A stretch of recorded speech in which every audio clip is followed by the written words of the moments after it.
The Everglades National Park was among the first places in the US to be added to the United Nations World Heritage List, and for good reason.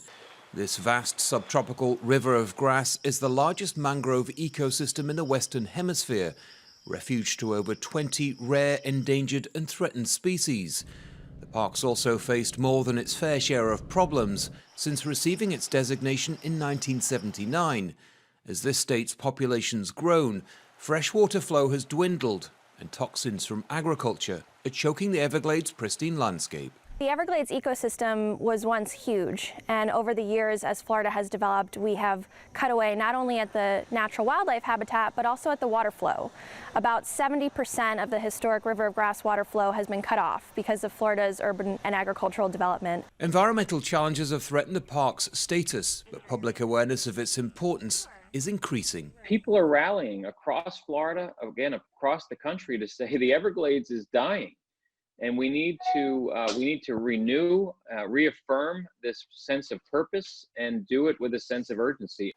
As environmental threats grow, so too is the determination to restore this unique sanctuary and vital source of fresh water.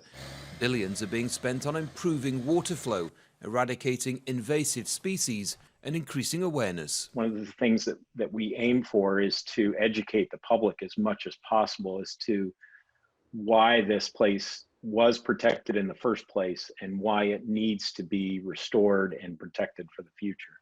The stakes then are high, the dangers of losing its status as a World Heritage Site constant, but environmentalists are optimistic that awareness, funding and restoration will preserve this park for generations to come.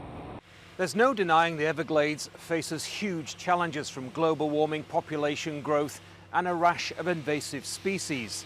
This park's status as a World Heritage Site attracts tourists from around the world, but more importantly, supplies fresh drinking water to 8 million people. This park's survival and the state's then are interlinked. Reason enough to save it, no matter what its designation in years ahead. Andy Gallacher, Aljazeera, the Everglades National Park, Florida.